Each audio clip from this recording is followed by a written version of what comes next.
નમસ્કાર મિત્રો, સ્વાગત છે મારી યુટ્યુબ ચેનલ ઓલેજ હેપીમાં. મિત્રો, આજે આપણે 15 ડિસેમ્બર 2021થી 21 ડિસેમ્બર 2021ના મહત્ત્વના કરંટ અફેર્સના પ્રશ્નો જોઈશું.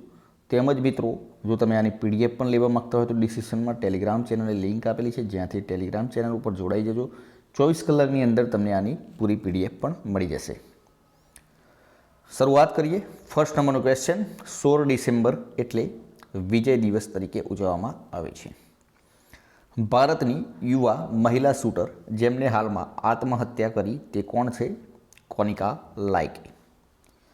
Chief of staff committee COSC ને કોણે બનાવવામાં આવ્યા?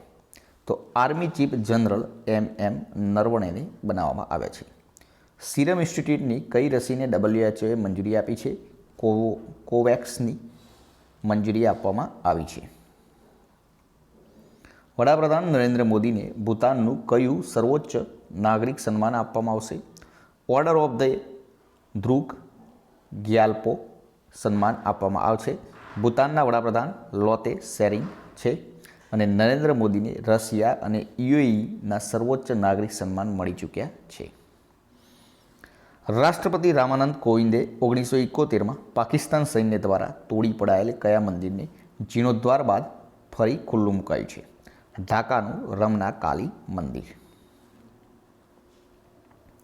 DRDOએ રેલવે અને રોડ પરથી લોન્ચ કરી શકાય તેવી કઈ બેલેસ્ટિક ન્યુક્લિયર મિસાઇલનું સફળ પરીક્ષણ કરવામાં આવ્યું છે? તો અગ્નિ પ્રાઇમ મિસાઇલનું સફળ પરીક્ષણ કરવામાં આવ્યું છે. 2000 કિલોમીટર મારક ક્ષમતા ધરાવે છે.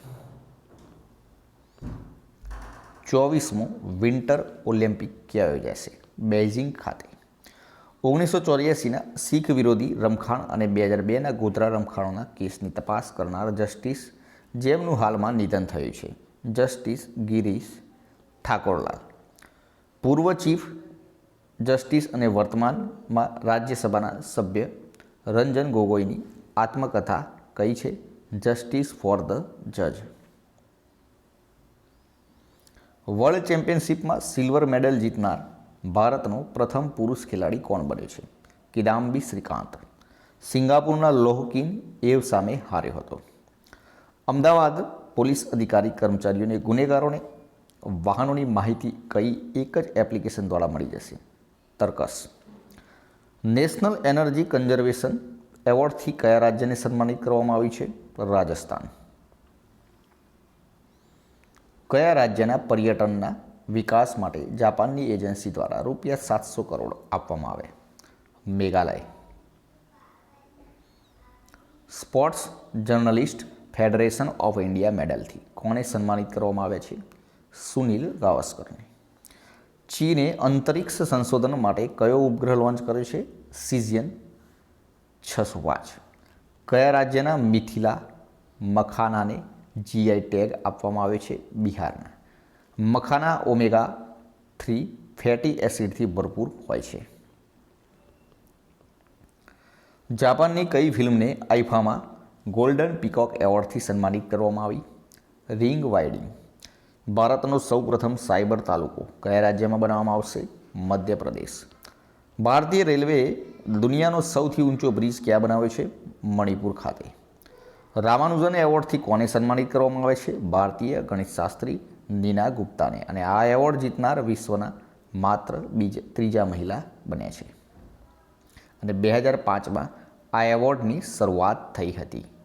વિકાસશીલ દેશોના 45 વર્ષથી ઓછી વયના ગણિતના ક્ષેત્રે કામ કરતા સંશોધકોને પ્રદાન કરાય છે આ એવોર્ડ.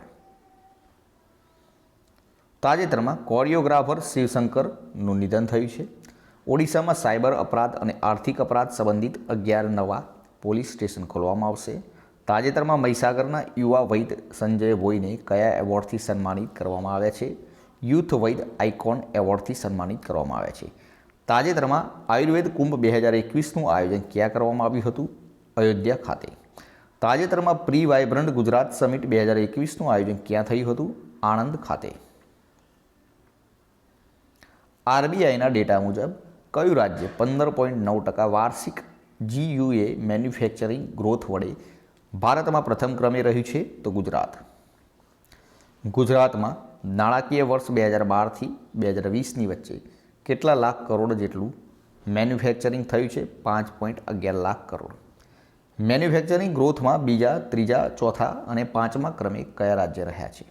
તો બીજા ક્રમે મહારાષ્ટ્ર છે 4.34 લાખ કરોડ સાથે, ત્રીજા ક્રમે તમિલનાડુ છે 3.33 લાખ કરોડ સાથે, ચોથા ક્રમે કર્ણાટક છે 2.1 લાખ કરોડ સાથે અને પાંચમું ઉત્તર પ્રદેશ છે 1.87 લાખ કરોડ છે. સર્વિસ ક્ષેત્રમાં પ્રથમ નંબરે કયું રાજ્ય રહ્યું છે? તો મહારાષ્ટ્ર.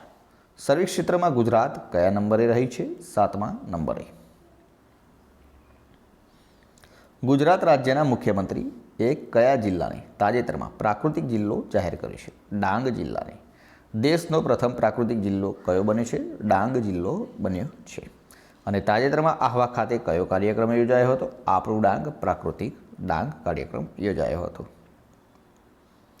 આ કાર્યક્રમ થકી રાસાયણિક ખાતર છોડીને પ્રાકૃતિક ખેતી કરનાર ખેડૂત કુટુંબને માટે કેટલી નાણાકીય સહાયની જાહેરાત કરી છે? 31 કરોડની. શાસન વ્યવસ્થા સંદર્ભે રાષ્ટ્રીય સ્તરે સર્વેક્ષણમાં ગુજરાતનો કયો ક્રમ આવ્યો છે? 5મો ક્રમ. જેમાં સૌથી પ્રથમ અને છેલ્લા ક્રમે કયા રાજ્યો રહ્યા છે?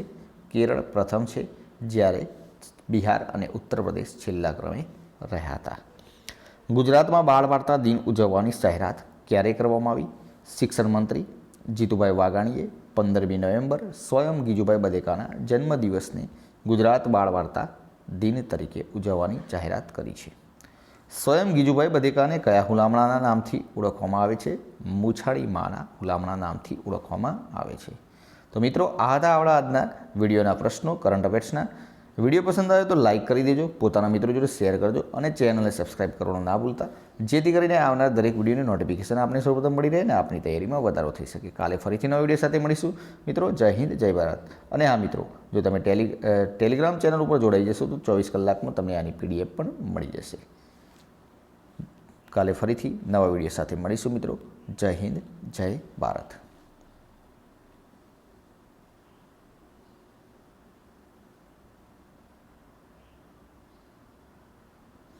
અને હા મિત્રો, પોલીસ કોન્સ્ટેબલના બીજા મોડેલ પેપર પણ તમે જોવા માગતા હોય તો આપણી ચેનલ ઉપર પોલીસ કોન્સ્ટેબલના ઘણા ટેસ્ટ પેપર, મોડેલ પેપર મૂકવામાં આવેલા છે, જે પોલીસ કોન્સ્ટેબલની લેખિત પરીક્ષા માટે આપને ઉપયોગી થઈ રહેશે અને આપણી તૈયારીમાં વધારો પણ થઈ રહેશે. તેમજ કરંટ અફેર્સ તો આપણે સાપ્તાહિક કરંટ અફેર્સ મૂકવામાં આવે છે, જે તમને દરેક પરીક્ષા માટે પણ ઉપયોગી થઈ રહેશે.